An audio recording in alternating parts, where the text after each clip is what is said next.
ડભોઈ તાલુકાના યાત્રાધામ ચાંદોદના 45 પદયાત્રીઓએ પદયાત્રા સંઘના 19મા વર્ષના મંગલ પ્રવેશ સાથે 52 ગજની ધજા લઈ શક્તિપીઠ અંબાજી જવા પ્રસ્થાન કર્યું. શક્તિ સ્વરૂપા અંબે મૈયા પ્રત્યે અનન્ય શ્રદ્ધા ધરાવતા યાત્રાધામ ચાંદોદના માઈ ભક્તો સતત 18 વર્ષથી પદયાત્રા સંઘ દ્વારા માતાજીના દર્શનાર્થે જઈ રહ્યા છે. ચાલુ વર્ષે પદયાત્રા સંઘના 19મા વર્ષના મંગલ પ્રવેશ સાથે 45 જેટલા માઈ ભક્તો પદયાત્રા સંઘમાં જોડાયા છે. આજ રોજ સંઘમાં શક્તિપીઠ અંબાજી ખાતે રવાના થવાનો હોય નગરના વારાહી માતા ચોકમાં સમૂહ આરતી તેમજ મલ્હાર રાવ ઘાટ ખાતે નર્મદાજીનું પૂજન અર્ચન કરી 52 ગજની ધજા સાથે ડીજેના ભક્તિ સંગીત સથવારે શોભાયાત્રા નીકળી હતી, જ્યાં પદયાત્રીઓ સાથે તેઓના પરિવારજનો અને નગરજનો મોટી સંખ્યામાં જોડાયા હતા.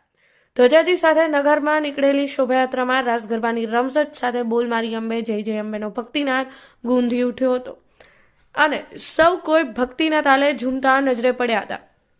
પદયાત્રીઓ ડાકોર ખેડબ્રહ્મા ધજા અર્પણ કરી 9 દિવસની પદયાત્રા બાદ અંબાજી ધામ પહોંચી 52 ગજની ધજા અર્પણ કરી મા અંબાજીના પાવનકારી દર્શનનો લાભ લઈ ત્યાંથી આરાસુર પહોંચી માતાજીને પ્રાર્થના કરી ધન્યતા અનુભવશે.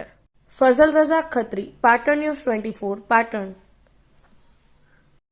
જય અંબે. ચાણોદથી અંબાજી પદયાત્રા મંગલ પ્રવેશ 19મા વર્ષમાં કર્યો છે.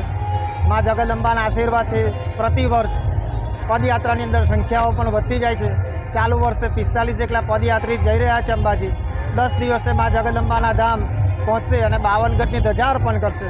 સૌપ્રથમ ડાકોર ધજા અર્પણ કરી, ત્યારબાદ ખેડબ્રહ્મા ધજા અર્પણ કરીશું ગબ્બર, અને ત્યારબાદ ચાચર ચોકમાં મા જગદંબાને 111 ફૂટની ધજા અર્પણ કરી ત્યાંથી આ સંઘ ચાલુ વર્ષ પ્રમાણે આ વર્ષે પણ અંબાજીથી આરાસુર જઈ રહ્યો છે અને મા જગદંબા સર્વ માઈ ભક્તોનું કલ્યાણ કરે છે.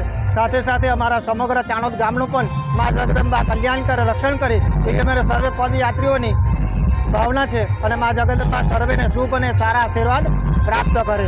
બહુ ચરંબે માત કી